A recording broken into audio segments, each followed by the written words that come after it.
हमें यहाँ पे पहुँचते हमें एक देखने को मिलता है एक स्टैचू जिस पे लिखा हुआ है कारगिल वॉर मेमोरियल, जो कि बहुत ही खूबसूरत है। यहाँ पे हमारे वॉरियर्स का जो कि सिंबल है, जो कि अच्छे से एक स्कल्पचर्स में दिखाया गया है। बहुत अच्छा लग रहा है गाइस। मैं तो अंदर जाने के लिए एक्साइटेड हूँ कि आप भी हैं। जल्दी चलिए मेरे साथ बने रहिए, मुझसे बर्दाश्त नहीं हो रहा है, क्योंकि मेरा ये सपना था कि मैं एक दिन कारगिल वॉर मेमोरियल देखूँ, जहाँ पे हमारे वीरों ने शहादत दी थी और हमारे देश को एक पहचान दिलाई थी पाकिस्तान को हरा के। मोन्यूमेंट देखने के बाद इधर जब हम लोग आते हैं तो हमें एक चीज़ देखने को मिलता है जो कि हमें बहुत ही अच्छा मैसेज देता है और एक इमोशनल सा कर देता है। इसमें लिखा हुआ है the reason behind our flying Indian flag is not the point behind it. हमारे झंडे जो फहराने के पीछे कारण है हवा नहीं है। फिर आगे लिख लेता था but it is the best of each and every soldier which keeps it flying high. इसमें एक एक हमारे सैनिकों की सांसें हैं जो कि तिरंगे में हिलती हुई दिखाई देती हैं। तो काफ़ी प्यारा सा मैसेज है और मैं आपसे यही उम्मीद करता हूँ कि हम अपने देश को अच्छा बना के रखेंगे, जितना कोशिश कर सकते हैं। ठीक है, तो हम लोग चलते हैं अंदर, घूमेंगे। पहले जाकर गेट पे फॉर्मेलिटी चेक करेंगे और देखेंगे कि लोग क्या बोलते हैं। वहाँ पे जो सर्विसेज हैं सिपाहियों की, उनसे क्या सुनने को मिलता है, टिकट है या नहीं है, फ्री में घूमना है या फिर कौन कौन सा चीज़ फॉर्मेलिटीज और रिस्पॉन्सिबिलिटीज़ का पालन करना है, वहाँ पे पहले पता करेंगे और फिर अंदर चलेंगे। चलिए चलते हैं और सारी रिस्पॉन्सिबिलिटीज़ और फॉर्मेलिटीज़ को फॉलो करेंगे। जो भी हमसे अंदर कहा जाएगा उनको सुनेंगे, जो चीज़ पालन है नियम करना है उसको देखेंगे। पता नहीं है, आगे जाते हैं, सर लोग हैं ड्यूटी में, देखते हैं वो लोग क्या बोलते हैं। चला है कि मेरा ये हाफ पैंट हमेशा रुला देता है, गुरुद्वारा में भी और मस्जिद में भी, दरगाह पे भी, और तो यहाँ पे भी कारगिल में भी। जैसे सर ने कहा कि आप फुल पैंट पहन के आओ, जैसे कि आप देख सकते हो मैं हाफ पैंट पहना हुआ हूँ, तो मुझे बैग भी अलाउ नहीं है। बैग को भी रख देते हैं और एक फुल पैंट पहनना है, उसके बाद ही अंदर जा सकते हैं। चलिए, आपको बताया था कि मेरे पास लोअर पैंट नहीं था और अजमेर और गोल्डन टेम्पल के जैसा मेरे साथ यह भी हो गया और मैं ऐसा इडियट हूँ कि मैं उसे कैरी करना भूल गया। तो भाई ने हेल्प किया है और इनकी वजह से मैं अंदर जा रहा हूँ। थैंक यू सो मच दादा। आप कहाँ से बता दो? मद्रास से, चेन्नई से? अच्छा, यही क्यों? यस, लोकल, यहाँ के लोकल लोग ही समझ सकते हैं तकलीफ बाहर के लोगों को, क्योंकि बाहर से आते हैं वो खुद तकलीफ लेकर आते हैं मेरे जैसा। Thank you so much. बने रहे चैनल में, अंदर चल के बताते हैं। इनको हिंदी नहीं आता लेकिन इनके लिए इंग्लिश बोलूँगा। I got a subscriber from Bangalore, Madras. How you feel sir? I am feeling awesome. And say to my audience something. To your audience, I would like to say Bhai is doing a great job. So he was actually not having a pant to go and see the Kargil War Memorial. But now he's having a pant. He said, "I'm a hitchhiker, no problem. 5 minute के 10 minute के I'll get the pant." I was thinking like how This credit gets to this man actually. Yes. Audience is watching. कुछ बोलो, like share comment करें। ये लोग करते हैं, ये लोग इतना मेहनत को अप्रिशिएट नहीं करते। बताया कर लेंगे भाई को सब्सक्राइब करो, सब कर दो भाई, YouTube को आगे। ये देखो 7 फीट 3 इंच। गाइस हम अंदर जा रहे हैं, बहुत एक्साइटेड हूँ। क्या क्या नहीं किया इसके लिए, 6 दिन से लद्दाख में हूँ, तो बहुत खुश हूँ मैं फाइनली। मेमोरियल को घूम कर वहाँ जिनसे लोगों से मिलना, उनसे कहना कि हम अपना आज देते हैं तो आपका कल बहुत अच्छा रहता है। Emotional line. आगे चलते हैं। युद्ध है मई और जुलाई के महीने में 1999 में कश्मीर के कारगिल ज़िले में हुआ था और इसी के बारे में हम लोग आज जानेंगे, समझेंगे। कोशिश करूँगा आपको अच्छे से समझाऊँ, आपको अच्छे से बताऊँ।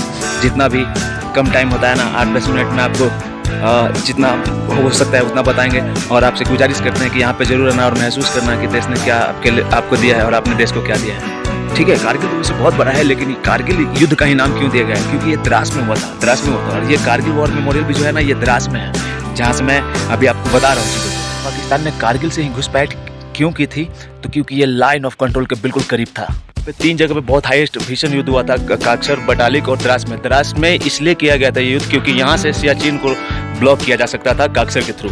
आगे चलते हैं। है कि तासीर दयाल नाम का व्यक्ति का याक खो गया था पहाड़ पे, तो वो जब याक को ढूंढते पहाड़ों में गए थे तो उनको कुछ घुसपैठिए दिखे थे जिनके दाढ़ी वाड़ी भी आ रहे थे, तो वो समझ गए कि वो पाकिस्तानी है। तो फिर वो आके आर्मी को 2 मई को बता दिया, मई के महीने में, और 5 मई को फाइनली वहाँ पे आर्मी लोग जाके चेकआउट करने लगी। तो वहीं से युद्ध शुरू होता है।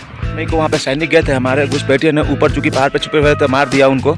और मार दिया तो फिर 9 और यही नहीं मार दिया, और 9 तारीख को 9 मई के महीने में ही कारगिल के एक ज़िले में काक्सर, द्रास, बटालिक जो यहाँ का मेन छोटे डिवीज़न है, वहाँ पे एक ऐसा मतलब तोप का गोला मतलब आ गया कि जो भारत का जो सैन्य मतलब लड़ाई के लिए जो सामान रखे होते थे, गोला बारूद वगैरह, वो सब क्या किया कि वो ब्लास्ट कर दिया और भारत को एक झटके में 225 करोड़ रुपए का लॉस हो गया। और फाइनली जब भारत को ये पता चल गया कि ये कोई घुसपैठिए नहीं है बल्कि ये पाकिस्तानी आर्मी है, तो उन्होंने एक नाम का ऑपरेशन बनाया, ऑपरेशन विजय, और 19 मई को इस ऑपरेशन को शुरू किया गया, जिसका नाम था, बताया मैंने आपको, ऑपरेशन विजय। और फाइनली इसी दिन से युद्ध कारगिल का शुरू हुआ था। होता है 19 मई से भीषण युद्ध जो कि द्रास से शुरू हुआ, जो कि ये सबसे ऊंची जगह थी। बताते चले कि उस समय के तत्कालिक राष्ट्रपति डॉक्टर परवेज मुशर्रफ के हिसाब से 144 बैरक पोस्ट पे उन्होंने कब्जा किया हुआ था, जो कि टाइगर हिल से लेकर टोलोलिंग तक मतलब सब था। मैं पहाड़ का नाम बता दूंगा आप लोगों को।